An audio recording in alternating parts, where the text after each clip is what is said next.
புகழ்பெற்ற பழைய பிராண்டுகள் மீண்டும் சந்தையில் களமிறங்கும் போக்கு அதிகரித்துள்ளது. இதுகுறித்த ஒரு செய்தி தொகுப்பு. தமிழ்நாட்டில் மிகவும் புகழ் பெற்றிருந்த வெல்வெட் ஷாம்பு பிராண்டை ரிலையன்ஸ் நிறுவனம் கையகப்படுத்தி அதே பெயரில் shampoo, soap, body lotion, powder உள்ளிட்ட பொருட்களை விற்க உள்ளது.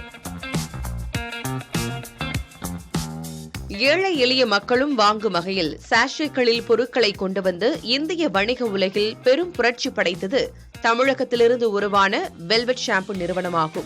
இதேபோல 1970களில் அறிமுகமான கேம்பா குளிர்பானத்தை ரிலையன்ஸ் மறு அறிமுகம் செய்துள்ளது. உணவுப் பொருட்கள் வணிகத்தில் நாடெங்கும் பிரபலமான சில் பிராண்டை வாங்கி பேக்கேஜ் உணவுப் பொருட்கள் துறையில் ரிலையன்ஸ் நுழைந்திருக்கிறது. இதன் மூலம் SIL என்ற பெயரில் ஜாம், நூடுல்ஸ், சாஸ் உள்ளிட்ட பொருட்களை ரிலையன்ஸ் அறிமுகம் செய்துள்ளது. பழைய பிராண்டுகளை உயிர்ப்பிப்பதில் ஆர்வம் காட்டும் ரிலையன்ஸ் கல்வினேட்டர், BPL போன்ற பழைய பிராண்டுகளையும் கொண்டு வந்துள்ளது. பிற பிரபல நிறுவனங்களும் இதேபோன்ற முயற்சியில் ஈடுபட்டுள்ளன. கைனடெக் ஸ்கூட்டர்கள் கூட மீண்டும் வலம் வரவுள்ளது. புதிதாக ஒரு பிராண்ட் பெயரை மக்கள் மனதில் பதிய வைப்பதை விட ஏற்கனவே பிரபலமான பழைய பிராண்டுகளை மீண்டும் சந்தைகளில் விற்பது எளிது என்கின்றனர் மார்க்கெட்டிங் வித்தகர்கள். மேலும் ஒருவித உணர்ச்சி பிணைப்பும் இவற்றை விற்பதற்கு உதவும் என்கின்றனர் அவர்கள்.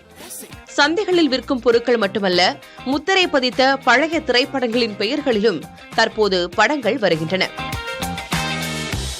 ஓல்ட் இஸ் கோல்டு என்பது இதுதானோ?